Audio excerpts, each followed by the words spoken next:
मेरे से महिला सशक्तिकरण पे और करंट अफेयर्स पे पूरा मेरा इंटरव्यू चला है। पहली बार इंटरव्यू में यहाँ पे अपीयर हुई हूँ। अच्छा, ये आपका फर्स्ट अटेम्प्ट है? Yes sir. नमस्कार दोस्तों, मैं हूं राहुल देवनी। आप देखना शुरू कर चुके हैं क्या कहती है पब्लिक। 68वीं बीपीएससी का इंटरव्यू जारी है। जितने भी कैंडिडेट इंटरव्यू देकर आएंगे उनसे हम बातचीत करेंगे और उनसे जानेंगे उनका इंटरव्यू कैसा रहा, साथ ही उनके जर्नी के बारे में। मैम, सबसे पहले अपने बारे में परिचय। मेरा नाम निशा शर्मा है और मैं पहली बार इंटरव्यू में यहाँ पे अपीयर हुई हूँ। अच्छा, ये आपका फर्स्ट अटेम्प्ट है? Yes sir. ओके मैम, जैसे आप इंटर करी तो फर्स्ट क्वेश्चन क्या पूछा गया आपसे? सर, सबसे पहले मेरा ग्रेजुएशन सब्जेक्ट पूछा गया और मेरा ऑप्शनल सब्जेक्ट पूछा गया, और फिर आप ग्रेजुएशन करने के बाद क्या कर रहे हैं अभी तक, वो पूछा गया। ओवरऑल बात करिए तो इंटरव्यू आपका कैसा गया मैम? जी, बहुत अच्छा गया, बहुत अच्छा गया। अंदर का माहौल बहुत ही अच्छा था। मतलब क्या नाम था बोर्ड का और कितने मेंबर्स थे उसमें? ओके, मेरे बोर्ड का नाम महानंदा बोर्ड था और उसमें 4 मेंबर थे। 4 मेंबर थे। अगर कुछ क्वेश्चन साझा करना चाह रहे हैं आप? ओके सर, मेरे से महिला सशक्तिकरण पे और करंट अफेयर्स पे पूरा मेरा इंटरव्यू चला है। पूरा करंट अफेयर्स पे चला है, पूरा महिला सशक्तिकरण पर, नारी शक्ति वंदन अधिनियम जो पास हुआ है उस पे, और ये जो आज का जो बिल्किस बानो का केस था उस पे एकदम आज का ही है, वो पूछने लगे। ये जस्टिस बीवी नागरत्ना के बारे में पूछने लगे सर। और उसके अलावा सर पूछे मेरे से क्वेश्चन की सबसे पहली भारतीय महिला जो एवरेस्ट पे चढ़ी हो, ये सब। मैम, सिचुएशन बेस्ड कोई क्वेश्चन पूछा गया इंटरव्यू में? होता है कि कुछ सिचुएशन? हाँ, मेरे से एक क्वेश्चन पूछे थे कि मान लीजिए कि आप किसी विभाग, मान लीजिए आपको शिक्षा विभाग अलॉट किया जाता है, उसके बाद से किसी स्कूल में आपको पता चलता है आग लग गया है, आप वहाँ पहुँची हैं, फिर आप क्या कीजिएगा? तुरंत तत्काल क्या कीजिएगा? तो हम कहे कि सर हम ये एम्बुलेंस को फ़ोन करेंगे और उसके अलावा आग बुझाने का फायर ब्रिगेड को कॉल करेंगे, स्थानीय लोगों के सहयोग से उसको बुझवाएंगे। तो कह रहे हैं नहीं, मान लीजिए फ़ोन नहीं लग रहा है तो क्या कीजिएगा?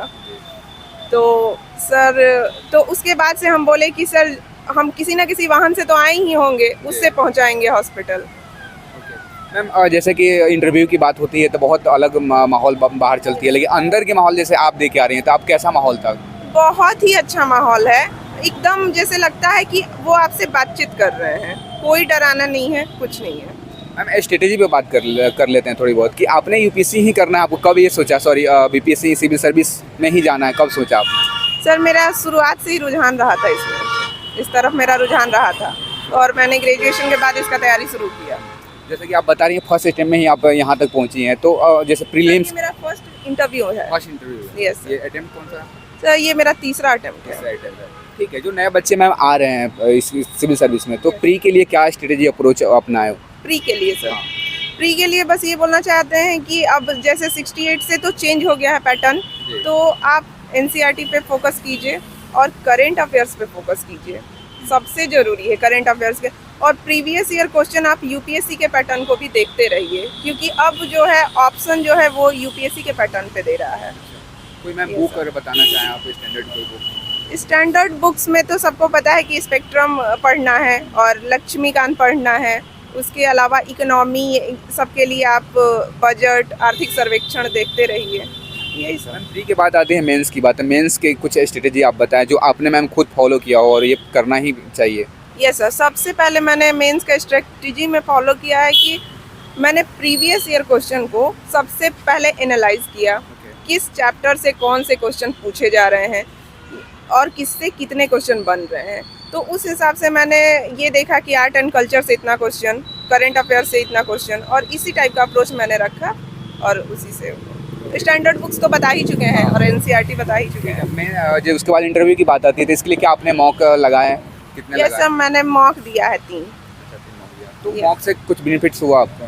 सर, मॉक से ये बेनिफिट हुआ ना कि मतलब बोलने में डर कम लग रहा है, बोलने में यहाँ पे मुझे रिलैक्स फील हो रहा था। नहीं तो अगर हम पहली बार आते तो थोड़ा सा लगता है घबराहट सा, नर्वसनेस होता। ठीक है मैम, क्या टिप्स देंगी जो आपके बाद जिनका इंटरव्यू हो उन लोगों के लिए? सर, आराम से आइए, कोई यहाँ दिक्कत नहीं है, सब कुछ बहुत अच्छा है, बहुत ही कोऑपरेटिव हैं और कोई दिक्कत नहीं है। Best of luck ma'am, thank you. Thank you.